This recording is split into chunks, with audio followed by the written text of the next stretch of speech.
La primera vez que lo sentí, no estaba preparado. Nadie lo estaría. Era de noche, y el camino frente a mí era un vacío interminable, rodeado de campos abiertos y la oscuridad impenetrable de una carretera rural. Solo el zumbido del motor de mi viejo sedán y el ocasional crujido de los neumáticos sobre el asfalto rompían el silencio. Había algo inquietante en esa calma, pero me decía a mí mismo que solo era mi imaginación, hasta que apareció una luz, blanca, cegadora. No provenía de los faros de otro auto ni de la luna. Era como si la noche misma se hubiera desgarrado y me hubiera tragado en su resplandor. En un instante, mi cuerpo se congeló. No podía mover las manos del volante, ni siquiera parpadear.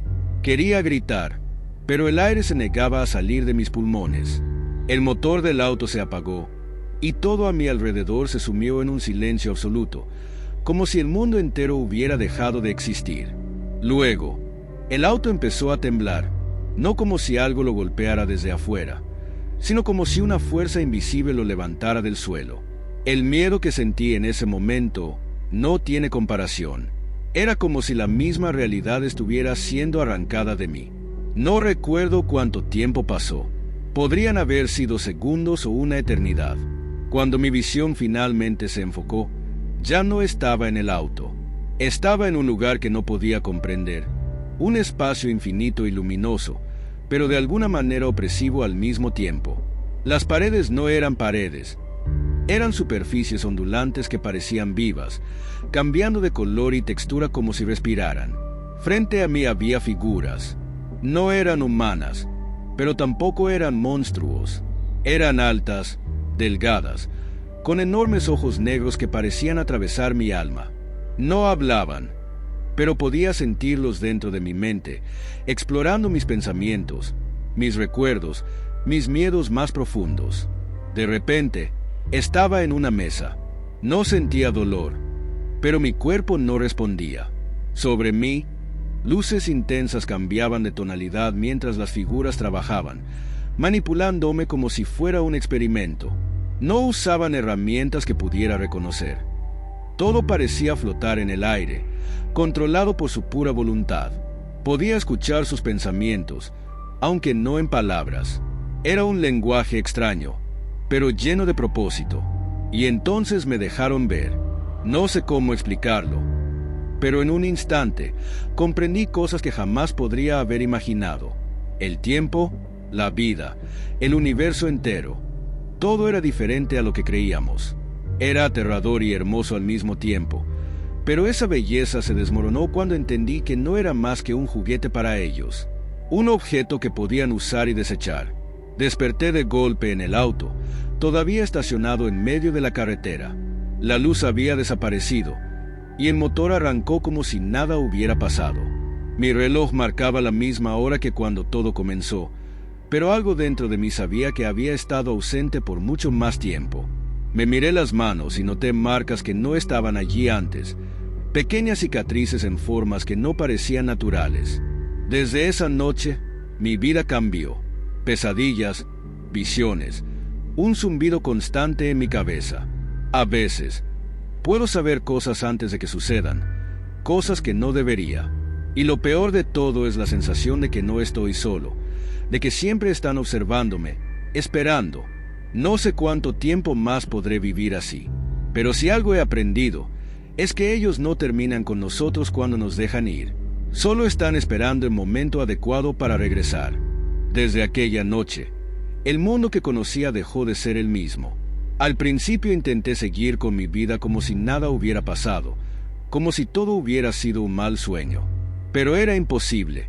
Las cicatrices en mi cuerpo no desaparecían, y las imágenes en mi cabeza eran demasiado vívidas para ignorarlas.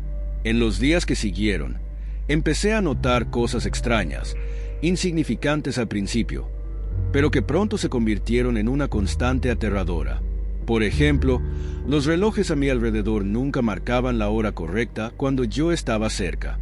Mi teléfono se apagaba sin motivo, y los electrodomésticos en casa se encendían y apagaban solos. Pensé que era una coincidencia, pero una noche, mientras intentaba dormir, sentí un cosquilleo en la nuca, una presión sutil, como si alguien me estuviera observando. Abrí los ojos de golpe, y aunque la habitación estaba completamente a oscuras, sentí una presencia en la esquina. No había nadie allí, pero mi instinto me decía lo contrario. Lo peor fue cuando comencé a escuchar voces. No eran claras ni humanas, más bien susurros incomprensibles que resonaban dentro de mi cabeza. Podía estar en la oficina o caminando por la calle, y de repente esas voces aparecían, como si intentaran decirme algo. Una noche, mientras estaba en el baño, noté algo en el espejo que me hizo congelarme, mis ojos. Por un breve instante, no eran los míos. Eran negros, profundos, idénticos a los de ellos. Parpadeé y volvieron a la normalidad, pero desde ese momento supe que algo dentro de mí había cambiado. Decidí buscar respuestas. Primero hablé con amigos, intentando explicar lo que había pasado, pero todos me miraban con incredulidad o lástima. Algunos dijeron que tal vez estaba demasiado estresado o que había tenido un episodio de sonambulismo. Fue peor con mi familia.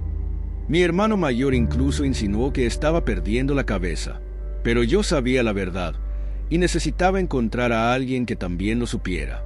Fue entonces cuando descubrí un foro en internet sobre abducciones y encuentros extraterrestres. Lo encontré por accidente, una noche en la que no podía dormir y las voces en mi cabeza no paraban. Las historias allí eran inquietantemente similares a la mía. Luces, parálisis, figuras altas y experimentos. Me contacté con uno de los usuarios, alguien que firmaba sus mensajes como observador anónimo. Nos encontramos en un pequeño café, lejos de la ciudad. Era un hombre mayor, con cicatrices similares a las mías en los brazos y un aire de cansancio en los ojos. Lo primero que me dijo fue: ellos no terminan cuando te dejan ir, solo te marcan. Su voz temblaba, pero hablaba con la certeza de alguien que había vivido lo mismo. Según él, las marcas que teníamos eran una especie de sello, algo que nos hacía visibles para ellos en todo momento. Nos pueden encontrar donde sea, y cuando vuelven, siempre es peor. Esa conversación me hundió más en la paranoia. No podía evitar mirar al cielo cada noche, esperando ver aquella luz de nuevo. Comencé a sentirme observado en todo momento, incluso cuando estaba solo en casa. Las pesadillas se hicieron más intensas. Siempre el mismo lugar, la misma nave, las mismas figuras, pero esta vez con una diferencia. En mis sueños, podía ver a otros como yo. Estaban atrapados, luchando por escapar, y sus gritos resonaban en mi mente incluso después de despertar. Una noche, semanas después de conocer al observador anónimo, mi vida dio otro giro. Estaba en mi habitación, intentando ignorar las voces en mi cabeza, cuando las luces comenzaron a parpadear. Una vez más, sentí esa presión en el aire, ese silencio absoluto que había experimentado en la carretera. Miré por la ventana y vi la misma luz cegadora en el horizonte. En ese momento, supe que habían regresado. No corrí, no grité. Me quedé de pie en el centro de la habitación, esperando lo inevitable. Tal vez ya estaba cansado de huir, o tal vez sabía que no tenía escapatoria. La luz se intensificó, y justo antes de que todo se desvaneciera, sentí algo nuevo, una profunda tristeza, como si lo que me esperaba fuera mucho peor que la primera vez. Desperté horas después, tirado en el mismo lugar donde había estado de pie. Pero esta vez no estaba solo. Había algo en mi mano, un objeto pequeño, metálico, con símbolos que no podía entender.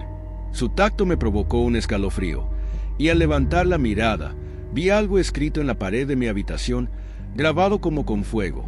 Esto es solo el principio. No sé qué quieren de mí ni cuánto tiempo más podré soportarlo, pero ahora sé que no estoy solo, y eso no es un consuelo, es una advertencia.